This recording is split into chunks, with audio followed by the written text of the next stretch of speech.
Family means just, I think it's just a group of people that cares and loves for you and is there for you no matter what. Family means to me not blood, but like a group of people that love each other deeply. Family means having people that you can count on.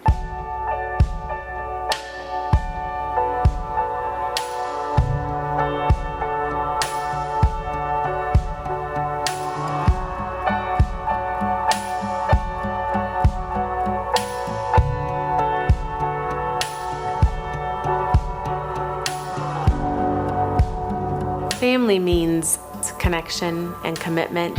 It's enjoying the highs together as a family, and it's walking through the lows together, and it's still being connected at the end of it all. Before Dana and I had met, I had this vision of a ranch for teenagers, and when Dana and I started dating, we discovered that her dad and kind of her heart has had the same general idea, so we kind of meshed the two and came up with Dogwood Ranch. We just see this sort of growing into really like a community of foster homes that are specially trained and who have that long-term goal of watching these kids go from those high school years on into their adulthood. The very first year that we were fostering, we had a little gal move in with us. She was a pretty quiet gal and didn't talk too much. As we got to know her story some more, we realized that she had really seen and experienced some pretty horrific things in her young life. We had several mares out at the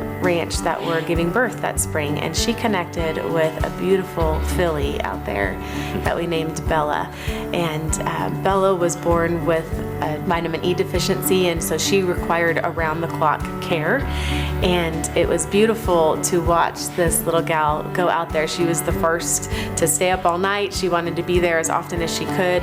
She would help feed this little filly and just came very connected to this horse. And we ended up losing Bella a few weeks in. But this little gal, at the time that Bella had died, just opened up. It was the strangest thing, and I wouldn't have expected that kind of a tragedy would be the thing that unlocked her heart, but it did. And she began to really just open and share and talk about some of her past that she had not been willing to revisit.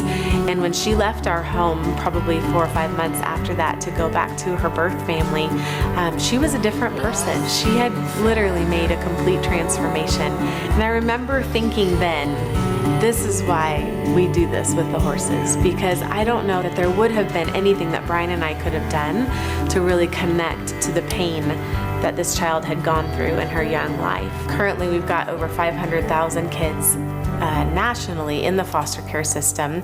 In the state of Missouri, we've got just hovering around 10,000. In our region specifically, we have the highest rate of abuse and neglect in the state of Missouri.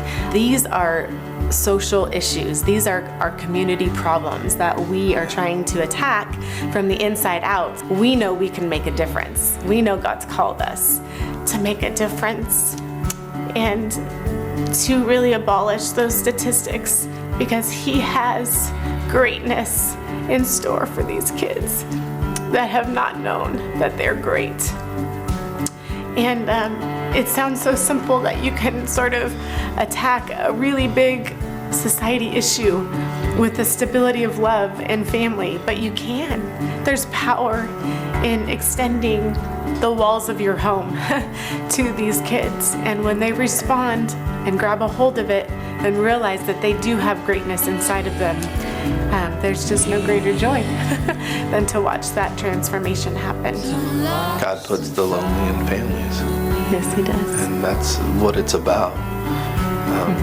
And so no matter who you are, you can get on board with that, because nobody is placed on this earth to be alone. Nobody is. And so by providing what we do, it's an opportunity for everyone to say, you know what, I'm a part of something bigger than myself. You don't have to be in the trenches. You don't have to be on the front lines doing it daily in and out. But to enable us to do that, it makes the world of difference, because without support behind us, we could never do what we do. And some people say, wow, I can never do what you do. You don't have to. All you have to do is support those who can, and you're just as important as we ever will be. So this is what it feels like. So this is what it feels like. My dreams and desires for life,